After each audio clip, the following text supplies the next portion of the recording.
오늘의 말씀 고린도후서 3장 12절에서 18절 말씀입니다. 우리가 이 같은 소망이 있으므로 담대히 말하노니 우리는 모세가 이스라엘 자손들에게 장차 없어질 것의 결국을 주목하지 못하게 하려고 수건을 그 얼굴에 쓴 것 같이 아니하노라. 그러나 그들의 마음이 완고하여 오늘까지도 구약을 읽을 때 그 수건이 벗겨지지 아니하고 있으니 그 수건은 그리스도 안에서 없어질 것이라. 오늘까지 모세의 글을 읽을 때 수건이 그 마음을 덮었도다. 그러나 언제든지 주께로 돌아가면 그 수건이 벗겨지리라.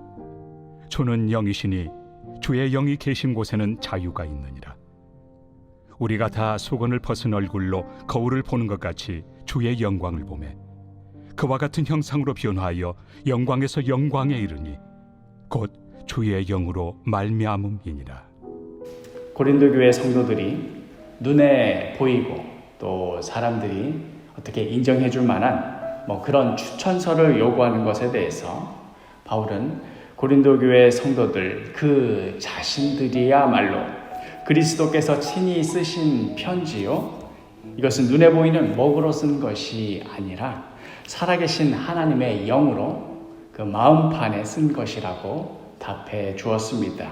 그러는 과정에서 이 눈에 보이는 돌에 쓴 옛 언약과 또 눈에 보이지 않는 영으로 행하시는 새 언약을 대조하면서 새 언약이 얼마나 영광스러운가 하는 것을 강조하였지요.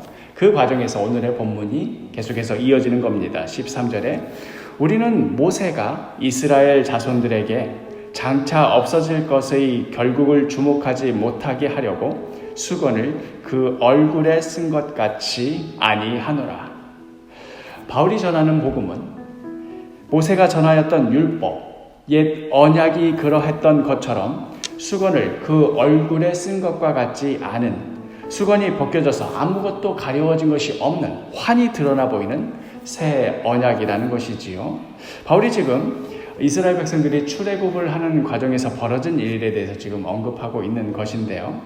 이 모세가 십계명을 받기 위하여서 시내산에 올라간 사이에, 그 사이를 기다리지 못하고 이스라엘 백성들이 금송아지를 만들어서 우상을 숭배하게 됩니다.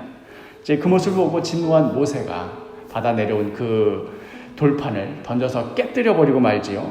그리고 나서 다시 시내산에 올라가서 두 번째로 돌판을 가지고 내려왔을 때 그때 이스라엘 백성들의 반응이 어떠했는가 하는 것이 출애굽기에 다음과 같이 기록되어 있습니다. 출애굽기 34장 29절에서 30절 말씀을 보면 모세가 그 증거의 두 판을 모세의 손에 들고 시내산에서 내려오니 그 산에서 내려올 때에 모세는 자기가 여호와와 말하였으므로 말미암아 얼굴 피부에 광채가 나나 깨닫지 못하였더라.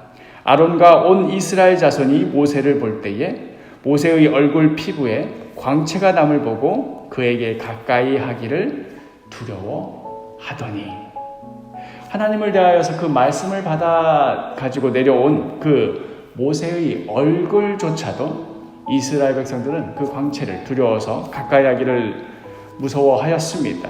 그리하여서 어쩔 수 없이 임시적으로 다음과 같은 조치를 취하게 됩니다. 이어지는 33절과 35절을 보면 모세가 그들에게 말하기를 마치고 수건으로 자기 얼굴을 가렸더라. 그러나 모세가 여호와 앞에 들어가서 함께 말할 때에는 나오기까지 수건을 벗고 있다가 나와서는 그 명령하신 일을 이스라엘 자손에게 전하며 이스라엘 자손이 모세의 얼굴의 광채를 보므로 모세가 여호와께 말하러 들어가기까지 다시 수건으로 자기 얼굴을 가렸더라.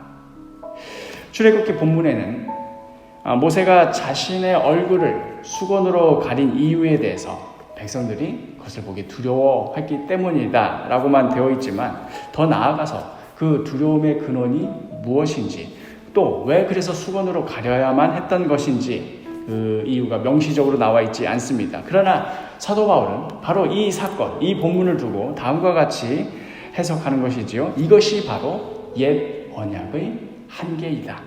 모세가 그 얼굴을 가린 것은 언젠가 사라지게 될 옛 언약의 일시적인 한시적인 성격 때문이었고 그 온전한 영광은 그리스도 안에서 드러난 새 언약 가운데 나타날 것이다 하는 것이지요. 그래서 오늘 본문의 고린도후서 3장 14절에 그러나 그들의 마음이 완고하여 오늘까지도 구약을 읽을 때에 그 수건이 벗겨지지 아니하고 있으니 그 수건은 그리스도 안에서 없어질 것이라. 그러니 고린도 교회에 언젠가부터 들어와가지고 자꾸만 모세의 율법을 강조하고 그것들로 성도들을 옥죄고 뭔가 자꾸만 눈에 보이는 가시적인 것들로 자랑하게 하고 또 그걸로 자신의 영광을 삼으려고 하는 자들에게 다음과 같이 한 방을 날립니다. 15절에 오늘까지 모세의 글을 읽을 때에 수건이 그 마음을 덮었도다. 그렇게 말하는 자들, 그렇게 자꾸만 옛 언약을 들고 와서 율법을 들고 와서 옥죄는 자들, 그들이야말로 수건이 그 얼굴이 가려진 자들이다. 그 마음이 수건으로 덮어져서 율법이 가리키고자 했던 진짜 영광, 율법으로 인해 정죄당할 수밖에 없었던, 율법으로 인해 우리의 한계와 어쩔 수 없이 맞이할 수밖에 없던 그 종말을 인식할 수는 있어도, 그러나 우리에게 십자가 은혜를 베푸셔서 우리로 하나님의 은혜가 계속해서 이끌어가게 하는 그 지점, 율법이 할 수 없는 오직 은혜로만 가능한 그 지점에서야 비로소 가능한 그 자유를 선포합니다. 16절과 17절 그러나 언제든지 주께로 돌아가면 그 수건이 벗겨지리라. 주는 영이시니 주의 영이 계신 곳에는 자유가 있느니라. 그러니 계속해서 그 옛 언약 붙잡고 우리가 어찌할 수도 없는 그 굴레에 얽매여서 그게 또 무슨 자랑이라고 그걸로 다른 이들까지도 얽매이게 하는 그 수건을 벗어 던지고 주님께로 돌아오라는 것이지요.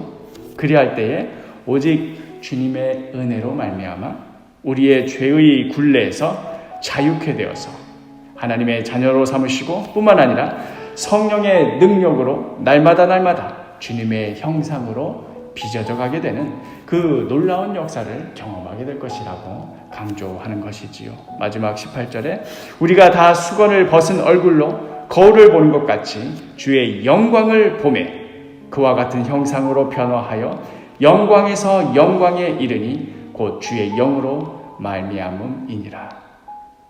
이것이 바로 우리가 그리스도 안에서 누리는 자유요, 우리가 날마다 살아가며 그 방향으로 나아가는 영광의 꼬린 지점입니다. 전에는 그 광채를 보는 것만으로도 두려워서 수건으로 덮고 숨기에 바빴던 존재가 바로 우리 자신이었건만 이제는 예수 십자가의 은혜로 우리를 얽매던 모든 죄의 문제가 해결되어 이제는 친히 하나님 앞에 나아갈 수 있게 되었습니다. 모세를 통해 반사되어서 보던 것, 간접적으로 보던 것에서 벗어나서 이제 친히 성령께서 우리 안에 거하셔서 우리로 날마다 주님의 형상으로 변화되어가는 그 영광으로 이끌어 가십니다. 사랑하는 사도교회 식구 여러분, 우리는 바로 이러한 영광의 길을 걸어가는 자들입니다. 우리 안에 살아계시는 성령께서 우리로 날마다 주의 형상으로 빚어가고 계십니다. 우리로 좌절하게 하고 우리로 포기하게 만들고 우리로 외면하게 만드는 그 수건을 벗어 던지고 오늘 하루도 오직 주님만 바라보며 오늘 하루도 예수님 닮아가는 삶, 또 주님의 형상으로 빚어져가는 삶, 그런 삶을 살아가시게 되는 복된 하루가 되기를 간절히 축복합니다.